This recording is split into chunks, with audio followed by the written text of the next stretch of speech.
Conversations with Nicole. Let's talk about it. Tell me all about it. I'm here. I wanna know what's on your mind. Ooh, the world needs to hear from you, and I'm so glad to have a conversation to reach the nation. And it's all about you. We'll help each other to discover innovative ways to positively change the world. Let's talk about. Let's talk about. Yeah. Let's talk about conversations with Nicole.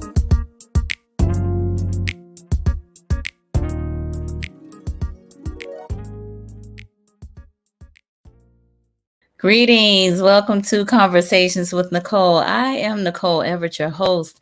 And Conversations with Nicole is a talk show based in Tallahassee, Florida, focused on connecting the community through conversations. And today is what I call Wellness Wednesday, which is an opportunity for you, me, and my guests to chat about whatever it is we want to talk about. And today we are talking about how to manage unresolved grief. How to manage unresolved grief. My very special guest is Mr. Andrae Ransom, who is a board certified chaplain here in Tallahassee, Florida. And I am looking forward to this conversation because for those of you who have followed me for a while, at least on the live platforms, when I've had grief conversations, it's been one that I don't think we talk enough about. We tend to kind of shy away from grief and sadness. And that is a normal part of life, especially as it relates to loss. And so, not grieving can definitely be detrimental to your health. And while this is probably not the happiest topic, it's a needful topic. So please like and share and tell folks they need to be on here because, again, very needful topic. And we're going to talk through, again, how to manage unresolved grief. But before I bring Mr. Ransom on, I want to hear from you. Let us know where you are tuning in from by putting your city and state in the comments. We are live on Facebook, on YouTube, and on LinkedIn. And this is an interactive live discussion. So we do fully expect to hear from you. Your comments, your questions are welcome. I see my mom is tuning in from Miami. Thank you, Ma. I love you. I appreciate you being on here. All right. So I'm sure there'll be others joining us shortly, but I'm going to go ahead and share some of Mr. Ransom's bio. Andre L. Ransom is a native of Sanford, Florida, and the youngest son of Alan and Kathy Ransom. He graduated from the Florida State University, Go Noles, and holds a bachelor's of social work. He received his Master of Divinity from Liberty University in healthcare chaplaincy. He has been employed for the past 10 years as the evening staff chaplain at a local hospital here in Tallahassee. He also has a wife, Angela, and an 8-year-old daughter, Alethea. I hope I did not murder her name. And again, he is here with us tonight. So y'all help me welcome Mr. Andrae Ransom. Yay! Well, greetings, everyone. How you doing? Doing well, doing well. I'm going to make one slight correction, and that's Okay. my wife's name is pronounced Angel. So if she would have this, Angel. Oh, that's the name I did not get right. Angel. Okay. And I see it phonetically now. All right. Wonderful. Well, Angel, thank you for allowing your hubby to be on with us tonight. We appreciate that. All right. So, Ransom, as he has his name here, so that's what I'm gonna call him. Ransom, tell us, who is Andrae Ransom? Not what you do, but who are you in your own words? all right. Well, before I do that, I just want to say thank you very much for having me on this evening. Anytime someone, I've learned over the years, anytime someone welcomes you to their platform or their pulpit and brings you in front of their people, I always see that as an honor and as a privilege. So I just want to say thank you for um, having me on this evening. I really do appreciate that. My pleasure. My pleasure. So who is Andrae Ransom? Well, Yes. Andrae Ransom, I like to tell this to a lot of people. So I'm from Sanford, Florida, which is located in Seminole County. For those who don't know where Sanford is, it's about 20 miles north of Orlando. So it's in Central Florida. So I'm from Sanford, which is Seminole County, and I went to Seminole High School. And after graduating there, I went to Seminole. At that time, it was community college, but it's now called Seminole State College. And then I came all the way here to Tallahassee, and I graduated from Florida State. So outside of being a native, I can truly say that I am a Seminole. So I always like to throw that little tidbit out there. No one probably cares, but I just like to throw that out there. But Andrae Ransom, someone who is very emotional, someone who is very affectionate, someone who really believes in establishing genuine relationships, and someone who just wants to be the man that God has created him to be. That's who I am. I love technology. I love gaming. I love being around people who are close to me with similar interests. A lot of people think that I'm an introvert, and I can be introverted at times, and I'm very much an extrovert in the right situations. But just if you were to meet anyone that knows me personally, they would say Andrae Lamar Ransom is a genuine guy. And so, in a nutshell, that's who I am. I'm a mama's boy at heart, but I'm not a mama's boy. I'm a man, but I love my mama. Okay.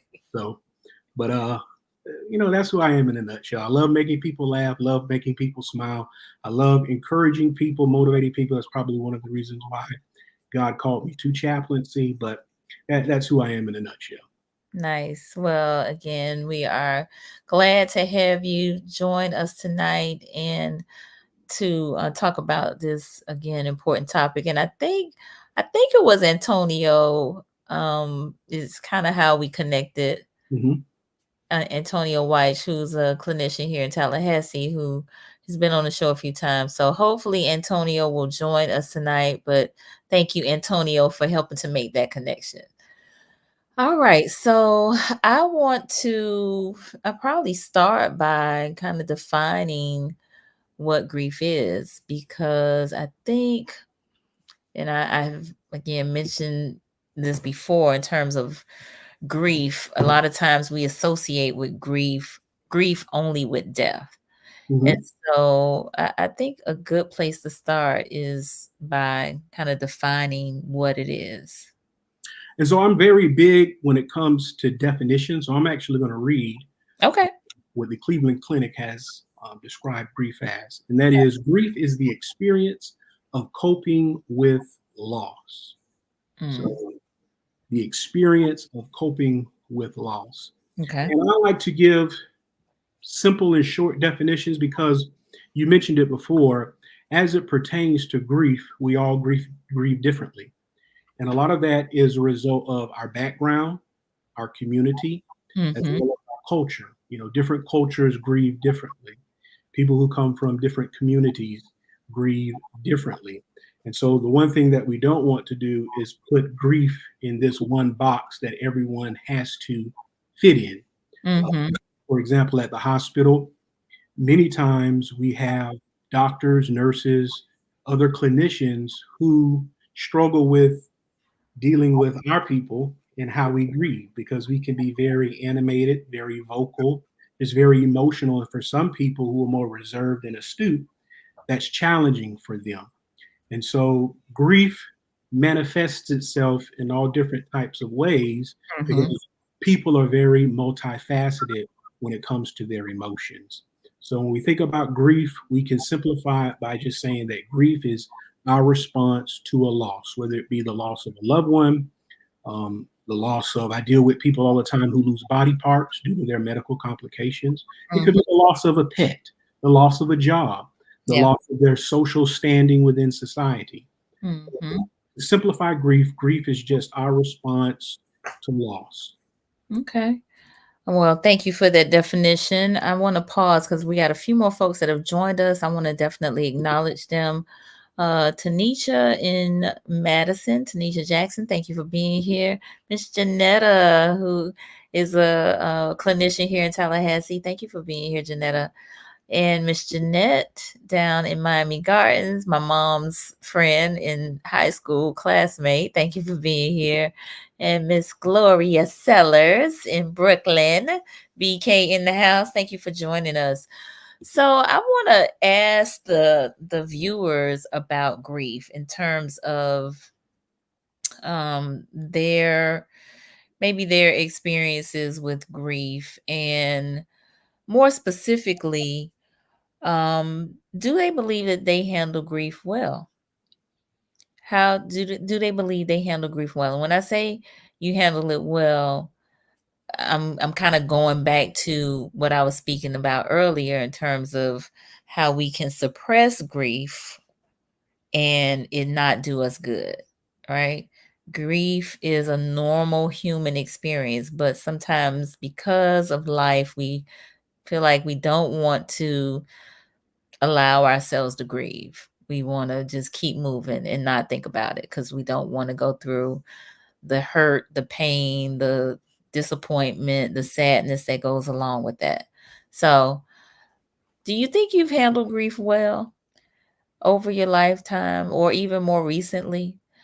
I will have a transparent moment and say that I am working on it myself, trying to do better with it because I am guilty of being one of those ones who just feel like I don't have time to be sad and disappointed and angry and, feel those feelings. I got other stuff to do, more meaningful stuff. However, what happens when I don't allow myself to feel those, you know, deal with grief, experience that loss, then it piles up and at a very inopportune time, it comes out.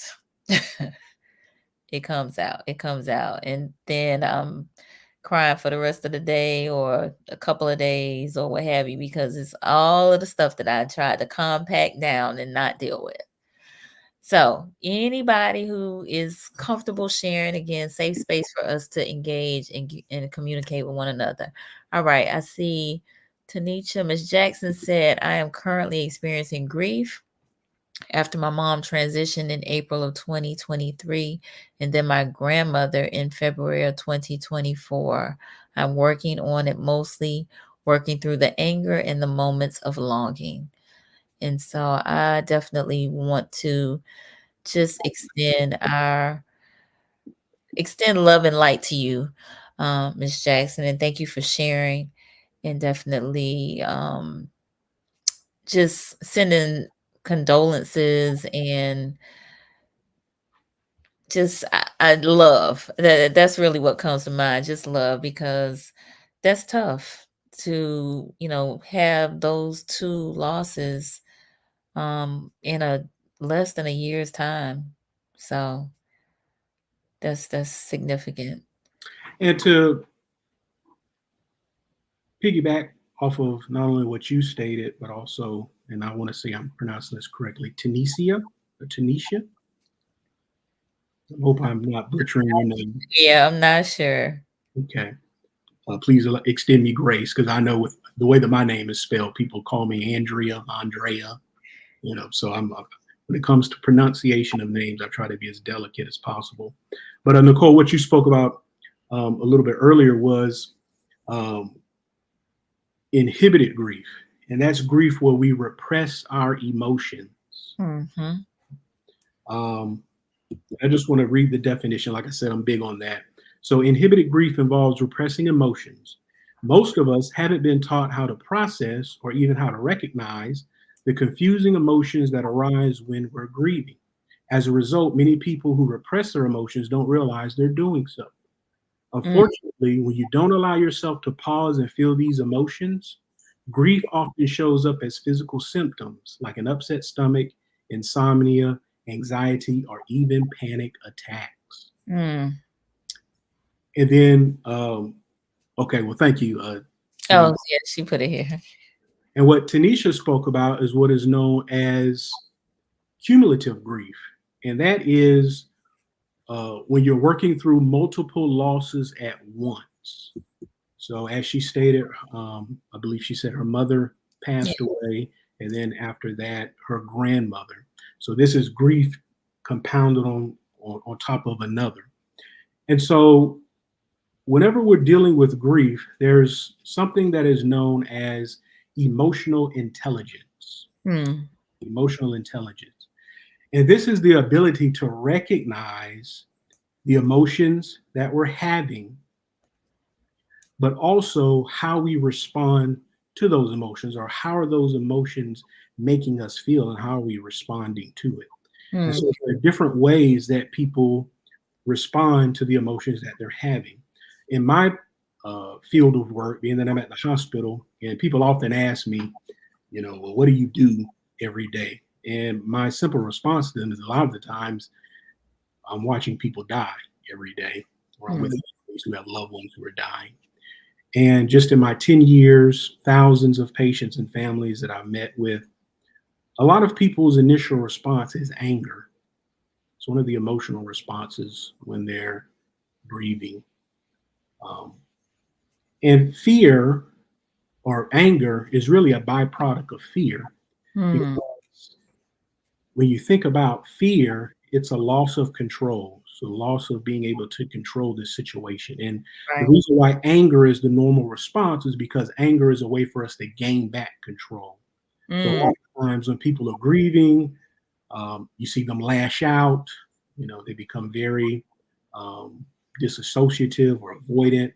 So those are some responses when it comes to grief. And it's important for us to recognize that, hey, these things are happening to me. And then not only that, how am I responding to it? So when we talk about unresolved grief, the first thing that I want to say with grief in general is Mm-hmm. that it's okay to not be okay. It is Yeah. totally okay to not be okay. Mm-hmm. Especially within our community, we have this mindset that, hey, I got to be strong for everybody. I have to be the pillar of the family. Yes. And I buck against that because, and I associate this with our body. Mm-hmm. So, and we as men, we struggle with this a lot.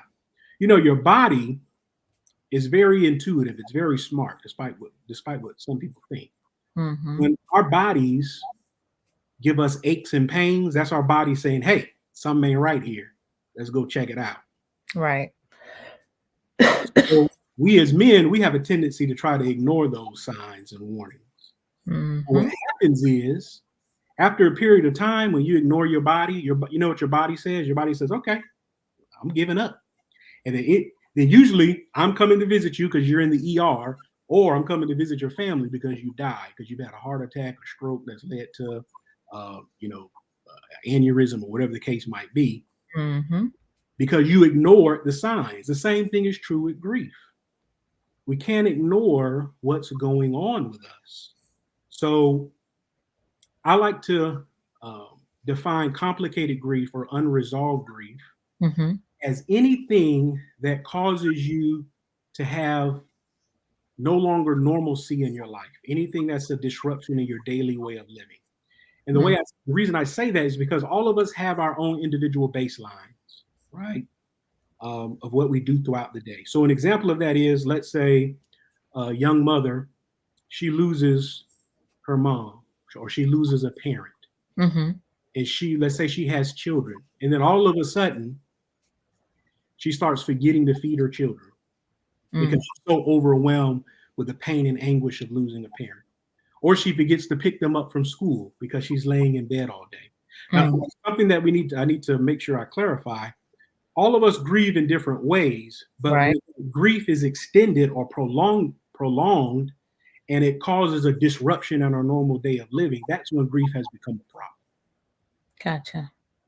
And also the body will respond too, as we stated earlier. The body will even respond when we have a lot of grief symptoms going on that's disrupting us, upset stomach, headaches, migraines, the inability to sleep. All of those are warning signs that the body is giving us to say, hey, you're not okay. And that's one of the things I do whenever I go in and I meet with a patient. One of the things I do is a biopsychosocial spiritual assessment. Okay. And it's amazing how a lot of people are in denial about things. I go and I visit the patient, and as we're talking, ask them what brings them to the hospital, what particular illness. Oh, I don't know, but I'm fine. There's nothing wrong with me. Well, if that were the case, I wouldn't be here in your room. You would be, Right. the last thing you remember, you were in Walmart, on the lotion aisle, and next thing you knew, you're here at the hospital naked with a gown. So obviously you're not okay. But what that tells me is, okay, this person's in denial about what's going on. They haven't accepted what is happening. And a lot of the times when it comes to grief, when someone's trying to be the pillar or strength of the family, oh, I'm fine. I'm okay. I got it all together. And 9 out of 10, that's not the truth. Indeed. So let me pause. Janetta responded. She said, I'm managing the loss of my daughter in 2020 in a healthy way. I allow myself to deal with the emotions in that moment and remind myself that all is well. I must keep going because I have purpose to fulfill. I think she meant maybe have angry moments and sometimes disbelief, but I pray and meditate to get recentered. Thank you for sharing that, Janetta. And I know she has definitely been one that's been pretty transparent about her her feelings, her thoughts about her daughter and celebrating her daughter and just being vulnerable with the community about that loss and how she's dealing with it. So I appreciate you sharing. I see Tracy Golay has joined us. Thank you for joining us, Tracy, and also Mr. Warren Cave, who is here in Tallahassee. Thank you for being here, Warren. Tanisha said, yes, 100%. I've always been in a caregiver role, so now I'm taking the time to care for me. Glad to hear that. Oh, and Janetta, I'm sorry I missed this comment. She said, I still have depressive days with a deep outpouring of emotional pain. I usually feel better after that release, but it still hurts like hell.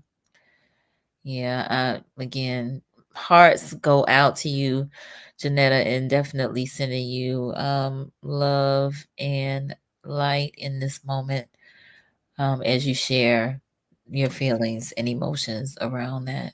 And I want to speak to Janetta's point, and I know some may disagree with me on this, but Mm-hmm. when I'm meeting with um, family members who've lost a loved one, or especially mothers, there have been times where I've gone and you'll have a mom and a dad, they're in expectation of this child, and I've had them deliver 40-week babies, and the baby just died coming out of the birth canal. Here I'm holding this fully formed baby, or maybe a mom who has a preterm baby at 26 weeks or whatever. Mm-hmm. And speaking to Janetta's point in losing a child, one of the things I share with mom and dad, I tell them, I say, this pain that you feel, despite what people tell you, it's never going to go away. But in time, you will learn to live with that pain better each day. Mm-hmm.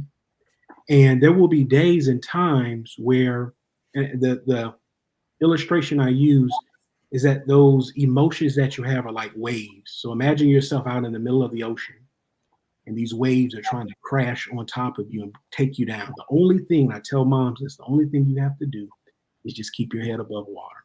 Mm. Ride those waves, no matter what those, because you might be in Walmart, you might be in Publix, or where it is, the mall, and you may smell something, you may see something, you may hear something, and it triggers an emotion, and you lose it. But you know what? That's okay. It's totally fine. It's okay. Just keep your head above water. Yeah. So no matter how you respond to the emotion, as long as you keep your head above water, you know you're still living. Mm-hmm. No, that's a great scenario to or example, should I say, to kind of visualize. So thank you for sharing that. Then Warren said, great teaching, Pastor Ransom. Shout out to my buddy Warren. Yes. Whew, all right. So I didn't know that there were all these different types of grief. You said inhibited grief. Mhm. And cumulative grief? Mm-hmm. Wow. Okay. And so one of the questions that you and I kind of talked about is how do you kind of identify that you are grieving? So as I said before, recognizing just the normal disruptions in your daily life. And then also, you know, despite what people may say, we all know when we're not being who we are. Mm, There have been times, and I know my wife can attest to this, there have been times where just because of my personality, I may be upset or I might be frustrated. And that's not the normal Andre. So mm-hmm. I have to do a emotional check-in with myself and say, hey dude, what's going on? Gotcha. Something's bothering you because this ain't you, right? Mm, You got to have those days where you look in the mirror and look at self and say, what's going on, man? yeah. What's going on? So recognizing what's going on, you know, that's the first indication. And then once you do that, asking yourself, okay, well, why am I feeling this way? Why is Mhm. this particular emotion causing me to do this or to respond or react in that way? So Yeah. one of the things that we did in CPE in our clinical pastoral education, we had Mhm. self-reflection every week, which was very difficult. And we had to talk about the various emotions we had when we went and met with a patient. Mm, So there would be times where I would go and meet with a patient and they might remind me of a family member. They might mm, remind me of somebody who did me dirty 20 years ago. And if I didn't keep my emotions in check, I might start projecting those emotions onto this person who's done absolutely nothing to me. Right? mhm. I never forget I had a nurse come to me and she was weeping and she said, I was one of my patients, I'm so embarrassed, I started weeping. And I said, well, what happened? Was he, you couldn't manage his pain or you couldn't manage whatever? She said, no. She said, every time I looked at him, she said, my grandfather just passed 2 weeks ago. And this Mm. guy looks just like my granddad, Oh, wow. you know? So here she is having to help this man who reminds her of her grandfather that just passed away. And who knows what might be going. She might be thinking to herself, why couldn't I help my grandfather? Mhm. You know. So just Yeah. being able to recognize what's going on internally and Mm, then why am I responding this way? And then how do I appropriately respond to what's causing me to feel like this? Right. It's the same thing. We're getting a little off topic. I'm gonna try to reel it in because my it's mother all right. You good. always tells me, she says, son, sometimes you can get on your little soapbox. So I'm gonna try to not get on my soapbox tonight. But You good. people always buck against me when I tell them, so and so made me mad. So and so, nobody can make you feel anything. Mm, You are in control of your emotions. you are. My wife could come in here right now in front of all of y'all and slap me in the face. And how I respond to that has nothing to do with her slapping me. It's all about what I got going on internally in me. How am I going to respond? Mm, Because if somebody else can control your emotions, that means they can control you. mhm. Very true. We got Miss LaShawn Gordon on. She says Andre is amazing. Wanda. Thank you for being here, LaShawn. All right, so we are almost at our halfway point. So for those of you who are just joining us, I am on with Mr. Andrae Ransom, who is a board certified chaplain. We are talking about how to manage unresolved grief. We've described grief as the experience of coping with loss. There is inhibited grief, there's cumulative grief. Are there any other types of griefs that we need to be aware of? So there's also delayed grief. Delayed grief. Okay. I'm going to read out that definition. Instead of experiencing the emotions that accompany grief immediately after a loss, you feel them days, weeks, or even months later. And that's Mm, what I spoke about earlier about, being in that ocean and those waves, coming on top of you. Just got to keep your head above water. And what I tell a lot of moms and dads who've lost a child is that, hey, you may not feel, you're still processing right now. You're probably still in shock. And, these waves of emotion, they may not come right away. It might mm, hit you 2 or 3 weeks later yeah. when they come. But when they do come, you're going to recognize it. Mm, So delayed grief is grief that is experienced not immediately, but later on, right? I've had people, you have a family member who's been the victim of violence, gunshot victim, or prisoner who was beat up by other inmates. Mm. A lot of the times people are in such shock, they're not able to process their grief right at that moment because they're trying to understand what the heck just happened. Right. Right? And so they may not experience that grief until later on. And it's so important to understand and know what to do when that grief does hit you like a wave. Yeah.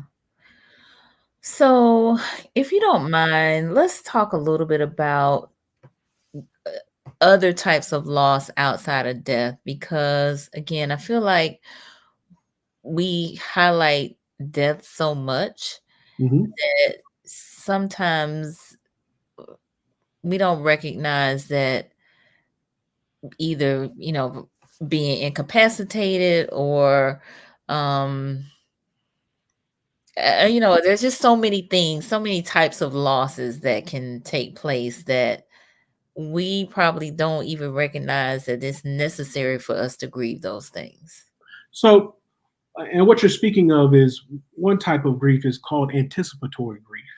Mm, And that's when we're looking at something that is in the future, but it's immediately in front of us that we mm, know that we're eventually going to have to face. So, for example, being that I'm in the hospital and the older population is living longer now because of the advancement of medicine and technology.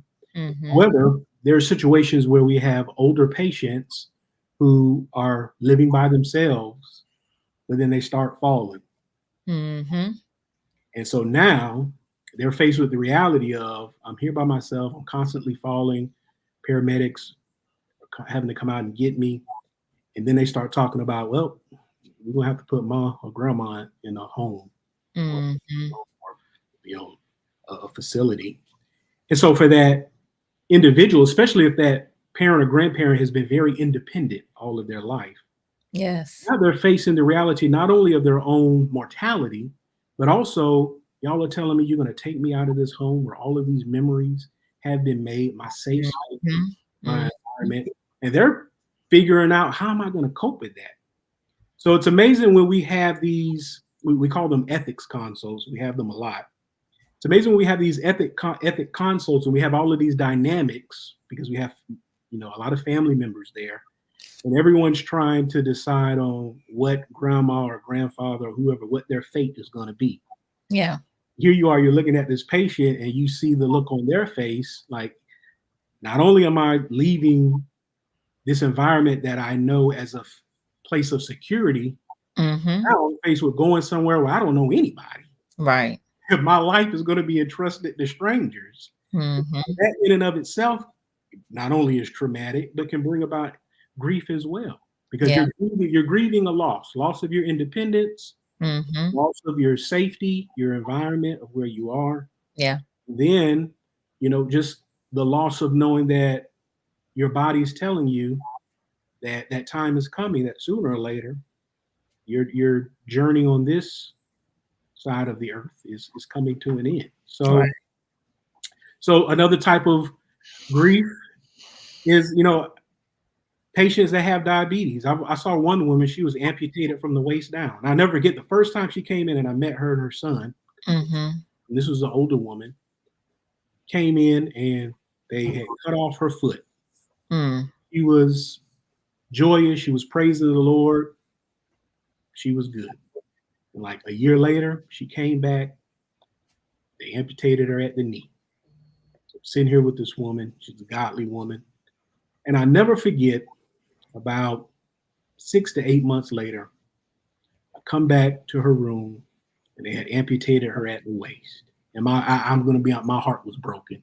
Mm. All this woman, multiple occasions, and I just see where they're chopping off, and after that, she eventually passed away.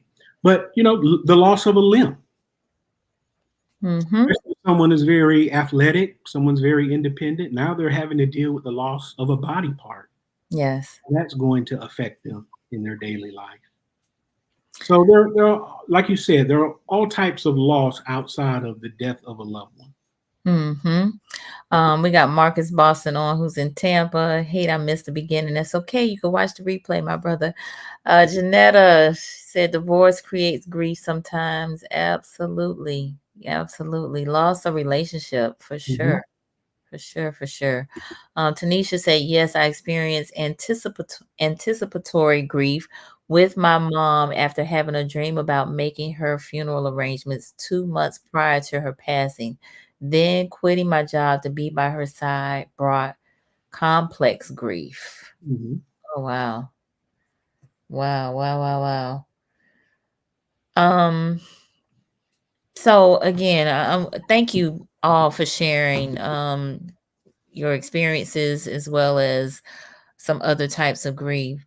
Lisa Thompson is on with us. Thank you for being here, Lisa. She said weight loss weight, not loss. Weight causes grief too. Yes.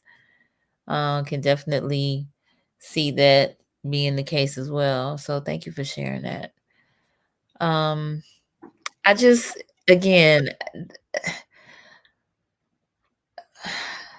I think that we just don't talk about it enough. And so I'm super glad that we're having this conversation because sometimes it's just important to name a thing, like what is going on, and really sit with that thing and understand that this is what is happening. Like this is, I'm grieving the weight, I'm grieving the divorce, I'm grieving the loss of my loved one, I'm grieving this separation from my home or my limited mobility or again being incapacitated in some way and now having to depend on some other folks to look after me. I cannot take care of myself like I previously had been, loss of my independence. Janetta said relocating away from family. So all of these things, right? And I can speak to that, Janetta's point. I remember a conversation I had with my mother when I'll never forget when I was leaving to come to Florida State. I'm leaving from Sanford to come to Tallahassee. And so mom and I, we had our last little meal because I'm the baby. My older brother had already left. So I'm the baby. I'm leaving. And so I had all of my things packed in my SUV. So after we left from having breakfast, and I hit the road to come here to Tallahassee. So a couple of years had passed, and so I remember asking my mom, I was like, "Well, Mom, what were you thinking?" I said, "Because when I left, when you saw me get on the road, you were just waving and smiling." And I said, "What did you do? When I finally, my vehicle went off in the distance, and you didn't see me anymore." She said, "Boy, I started boohoo crying." Oh, She said, "I cried, I cried, I cried." And so she said, finally, the Lord, she said she was washing dishes, and the Lord told her, she was like, he's going to be all right. He's going to have his Abraham experience. He said, but I'm going to take care of him. He's going to be okay. But I just thought that was funny because the whole time we were having breakfast, laughing and everything. And then just for her to tell me when my car could no longer, my vehicle could no longer be seen, she just broke down and boohoo cried. I thought that was funny. yeah, similar experience for me. When I dropped my son off, my mom actually came up to accompany me with taking him to school. I drove up with him, and then she flew up, and she drove back with me most of the way. But after I dropped her off, I cried all the way home, the rest of the way home. So I can definitely relate to that. All right. Marcus said, I am still grieving my oldest sister's passing. She was one of few who the entire family respected. She kept us in line now that she's gone. And he has that emoji. So definitely again, our heart goes out to you, Marcus. And it's okay for you to still be grieving your older sister's passing. And as was stated earlier, sometimes there's some losses we never really kind of get over, if you will. I And can that's remember, yeah. sorry for cutting you off. No, it's okay. You good. I can remember maybe about 7 or 8 years ago, and I want you all to hear me. because it speaks to those who are still, and as I said before, grief, it doesn't go away. You just learn to live with it better each day. But about 7 or 8 years ago, I was with a friend whose son was in the military, had been killed, and it was Memorial Day, and I had accompanied them to their child's gravesite. And while we were out there, there were other family members who had lost loved ones in the service. And I'll never forget, there was this older woman, had to be maybe in her 80s at the time. And she was with it. Eventually we spoke to one another, but she was with her son at the gravesite.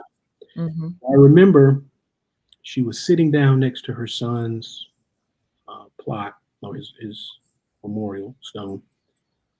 And she just kept saying, and she was one of the loudest ones there. She just kept saying, "They killed my baby. They killed my baby. They killed my baby." And this woman's son had died in Vietnam. Now, for those of you who are history majors, Vietnam began in 1955 and concluded in 1975. So here you are, this woman still grieving the loss of her son some 60, 70 years ago. So this is why I say that grief, it never goes away. But how we respond to it, that's the mental health check-in for us. Because after she had her moment of crying and everything else, she recomposed and gathered herself, and we had a conversation. And that's how I found out that her son had died in Vietnam.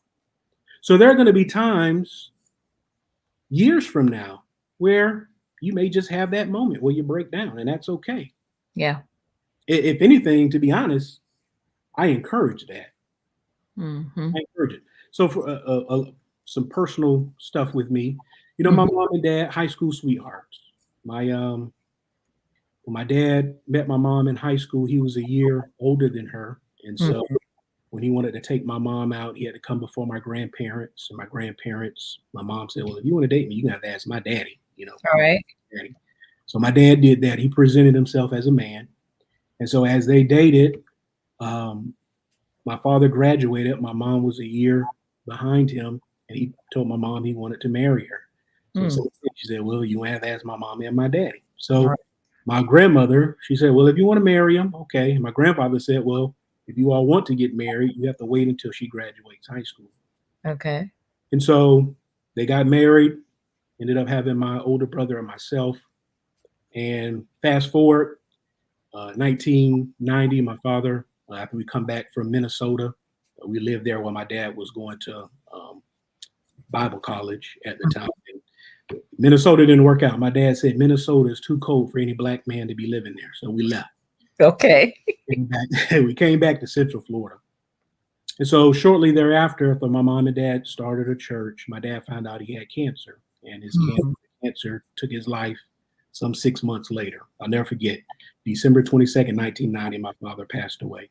My mom was holding my dad when they brought my dad home with hospice. My mom was holding my dad's hand while he took his very last breath, him and the nurse.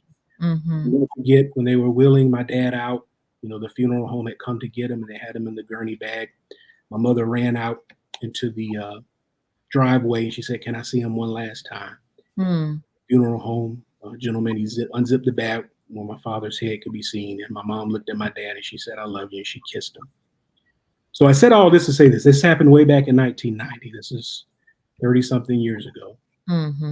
Me and my mom is remarried, met a great Christian man. They've been married for a long time. But despite all of that, me and my mom could sit down and we could have a conversation and we just talk about my dad. But there will come a point when we talk about it too much, I can see the tears welling up in my mother's eyes, because he was the love of, at that time, the love of her life. Right. Even though she's married and she's happy in her marriage, has a great husband, she still carries that pain with her. If you talk to my mom about my dad, you think he died last week. And the reason I'm trying to pound this home to the listeners about this grief thing. Don't let people try to hurry you past your grief, because it's not going anywhere. Yeah. It's how you respond to it. It's how you respond to it. Is what's important, because it's going to be there. And I know we may not have religion. I'm not going to try to preach. I know we may not have religious people here, but for those of us who are followers of Christ, that's something God has put within us to keep us connected to our loved ones, because it's a spiritual thing. Yeah.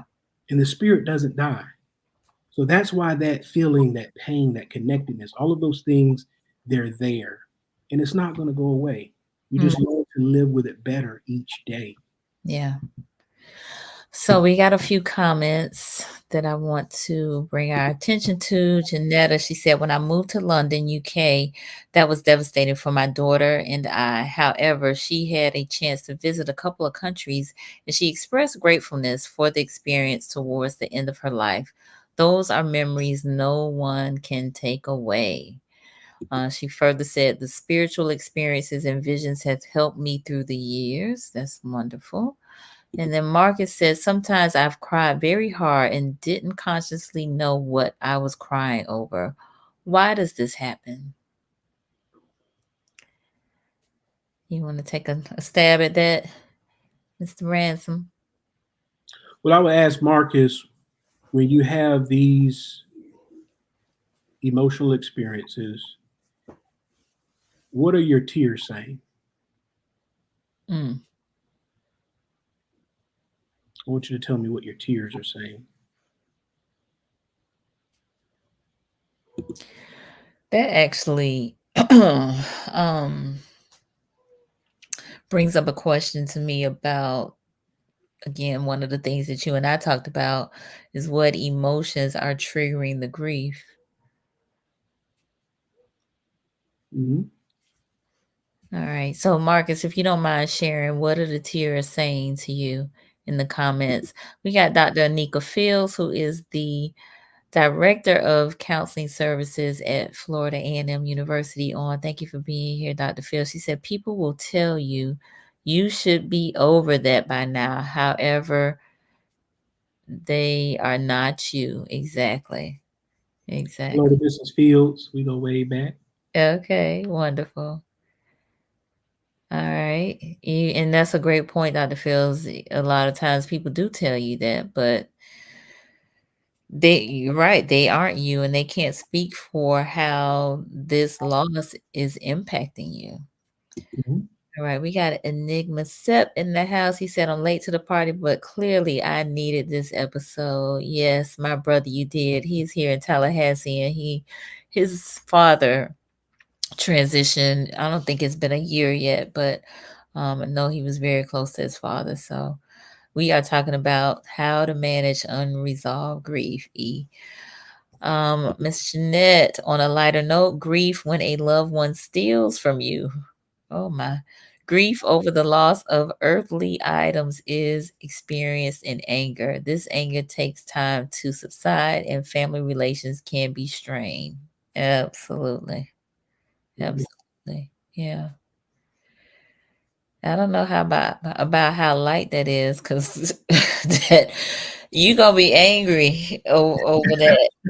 Somebody taking your property, personal items. So that's like you said, the anger can take time to subside, and definitely those family relationships can be strained. Mm-hmm. So just hopefully the anger doesn't take over and you do something that is, could do even more damage. Mm-hmm. All right.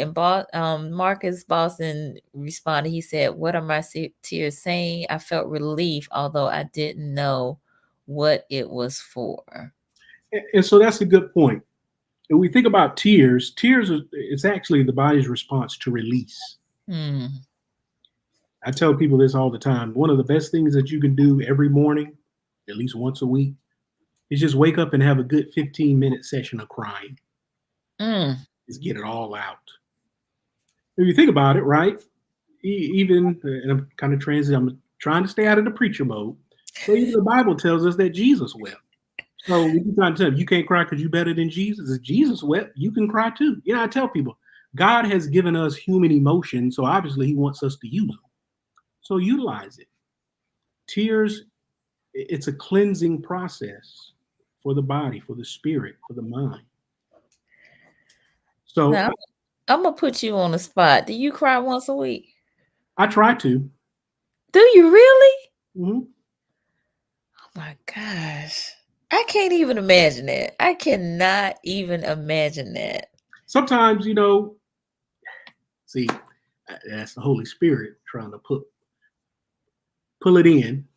But sometimes when you're just in prayer, or you're just in deep conversations with God, those emotions come up. Now, as a man, of course, you try to repress them and hold them back. But Uh-huh. sometimes it's just good to cry. Okay, it is. I mean, I feel a release when I do, but it's heavy. Like I feel exhausted, and part of that is because I don't cry that often. Mm-hmm. It can be months, months and months and months. And that's not good. So at the hospital, you would be amazed how many times myself and other chaplains, we get called by doctors and nurses or other health practitioners because someone is crying.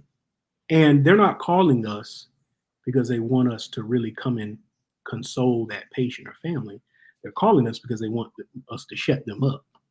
Really, Because for a lot of people, someone else's pain and anguish, if they can't handle it, uh-huh, that emotional intelligence, they yeah, can't handle it. It's an annoyance to them. And the example I use, for example, our daughter next month or in July, she'll be 9 years old. mm-hmm, But when our daughter was a baby and we brought her home, when she cried, we either knew she was hungry, she needed to be changed, or burped, or something, or she just wanted to be held. mm-hmm, Well, of course, as any good parent would do, we consoled her and we did everything that we could to make sure that she was okay. But you and I both know you also want to shut them up mm, because crying is annoying after a while, right? mm-hmm. And so some humans, or excuse me, some adults can't stand the thought or presence of another human being crying because it annoys them and they want them to be. So it's really not about the person, it's about them. Do you think it might be triggering for them? Absolutely. And this Mm-hmm. is what I tell them. Yeah. I say to them, when a patient comes and they're expressing their emotions or family, call me because it doesn't bother me. A person is wailing. I tell them they can roll all over, and they've done this. They can roll all over the floor. They can have snot, fluids coming out of their nose and out of their mouth. They can do, as long as they don't hurt themselves and they don't hurt anybody else, they can express their emotions any way that they want to, because I would rather for them to act a fool right now and get whatever is in them out instead of them going home and blowing their brains out because they can't deal with those emotions. Right. So crying and all of those things, that doesn't bother me. I want you to do that because you need to get it out. Indeed. All right. Marcus said, get it out. Get it all out. Let's wake up the neighborhood. All right, Marcus. Janetta said, sometimes I can feel my emotions boiling like lava in a volcano, and I usually go to her gravesite to explode. That's a non-judgmental and peaceful place for me. I view tears as unverbalized emotions. All right. Thank you for sharing that. Tanisha said, crying out has helped so much and talking about it with others with similar experiences. Yes, that can definitely help as well. That having those folks with similar or like experiences, I think, is helpful. Thank you for sharing that. We got Jacinta Clay. Thank you for being here. She's here in Tallahassee. She said, yes, grieving. I tell people to sit with your tears for a little while. They are a release. Yes, they are. Thank you, Jacinta, for sharing. And Ish is on the live. My FAMU freshman classmate who's in Gainesville. He said the sudden loss of my mom in 22 was the most crushing thing I've experienced. I've managed grief by remembering all the laughs we shared. She swore she was a little comedian with her animated storytelling. Lovely. Yeah, I think that can also help too, is thinking about the good times. And one of the things I do when I get called to a death and there's family, Mm-hmm. I will gather them around their loved one. And before I pray or anything, I invite everyone to be present. And I'll ask the family members, tell me something. I want each of you to tell me something about your loved one. I Mm-hmm. kid you not, 99% of the time, when they start talking about that loved one and they bring up memories, they start laughing. Yeah. So even in the midst of that pain, as they reflect on their loved one Mm-hmm. and laughing and joy in the midst of sorrow. And Yeah. I think that's so important. I tell them it's important for you all to do this all the time, because as you do this, you keep their memory alive within your heart. And that's what God wants us to do. So Mm-hmm. encourage that, reflect. And same thing with those parents who lose a child, because my wife and I, we've been there. Mm-hmm. My wife and I, we've lost 2 children after our daughter. And I tell moms and dads who've lost children, you know, if you eventually have children in the future, tell them about their loved one their sibling that they'll meet one day. And by Yes. doing that, you're going to keep that loved one's memory alive. Mm-hmm. Gives us peace when we can look back and, when my mom and I and my brother, and we're talking about, my dad, our dad, we'll talk about the things that made us laugh, made us cry, when he made us upset. All of those ranges of emotions are important for us to Mm-hmm. process.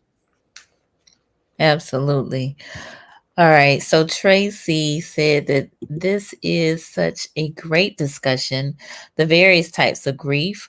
Unfortunately, we internalize, we don't release. Speaking in the third person here, not owning up to it, it has been helpful to me to do the primal scream when I'm alone in the car. Yes, I do that as well sometimes, Tracy. Not probably as often as I should, but that is also a bit of a release for me as well. So I can relate. Janetta said, when angry, I used to kick, throw, and beat a pillow. Poor pillow. Well, better a pillow than some other things. So it's okay. All right. Marcus says, that is true. I laughed many times over my family members who passed. Yes. So, again, thinking of the good times that you shared with your loved ones. Absolutely. All right. Well, we are almost at time, so I'm gonna give you an opportunity, Ransom, to share any closing remarks that you may have for the viewers on this topic of how to manage unresolved grief. Well, I think just based upon the responses and the questions, I think our audience really has a good handle on the importance of just processing grief. And don't try to rush through the process. Just enjoy it for the ebbs and flows that it brings in your life. And the most important thing, I always like to put this out there, having someone that you can talk to. And the advice that I give you is that when you find that person, whether it be a professional, licensed therapist, a counselor, your pastor, even a family member or a friend, one of the things that I want you to do when you sit down with that individual, just let them know, I don't want any advice. I just want you to listen. When Job experienced the greatest loss in his life of his children, his wife, when he and his wife lost their children, Job's friends, when they first came and met with him, it says that they sat in the pit with him and they just let him go. But then his friends messed up when they started talking and trying to give him advice. Hmm. So when you find that person that you can trust, that you just want to unpack your emotions with, just let them know, hey, I don't want any advice. I just want you to listen. And my encouragement to you is let those emotions, just let them flow like a broken sieve and let them out. And in that process, it's my belief that the Lord, He's going to wrap His loving arms around you. And He's going to give you everything that you need. Amen. Amen. Amen. Well, thank you, Mr. Andrae Ransom, for your conversation tonight on unresolved grief. And let me just say this. We talk about, our topic is how to manage unresolved grief. And the thought may be that to resolve the grief is to be over it. It is not to be over it, because grief is something that you will deal with for the rest of your life. It is part of the human experience. But Mhm. there are ways that you can manage it, ways that you can deal with it, such that it does not cause detriment to you, right? Because you're holding on to it. Mhm. So, um, I just wanted to say that because, again, grief is something that is a continual part of the human experience. And we need to do a better job of dealing with it, experiencing it, coping with that loss, those losses. All right. Well, we have lots of folks chiming in saying that this was really good. So if it was really good, give us some likes, give us some hearts, some something, and share this. We need to keep this conversation going. So I see my girlfriend Sharice. She joined us. She said this is really good. I've been experiencing delayed grief from the death of my aunt. I've rechanneled the grief by watching her favorite Hallmark TV shows. Oh, nice. Wonderful. Well, again, sending lots of love to you, Sharice, as you are experiencing that delayed grief. Janetta, great show. Thank you. Thank you, Janetta, for sharing. We appreciate you. Mr. Marcus, amen. Amen. Sharice, also. Tanisha, she said thank you, and this conversation was much needed. Our pleasure to be on here to talk about it. And again, let's keep this conversation going. Share this link with somebody who you think might benefit from it, that has some unresolved grief and may just need to kind of understand what they may be going through, whether that is delayed grief, cumulative grief, um inhibited grief, anticipatory grief. I learned about all types of grief I didn't even know about. So this has been good. I got notes. Y'all know I have my notebook. I'm taking notes. So yes, please share this. Let's keep this conversation going. Again, thank you so much, Andrae Ransom, for your knowledge, your expertise, and sharing your experiences with us in the field as a board certified chaplain serving the people. So we really, really do appreciate you. Thank you for having me. All right. All right. And so for those of you who may be new to the platform, I invite you to subscribe to the Conversations with Nicole YouTube channel. Subscribing and supporting. We need all the support we can get. I'm still trying to reach these 4,000 viewing hours within a 12-month period. So play the videos. You don't necessarily have to watch them, but play them in their entirety. I appreciate that.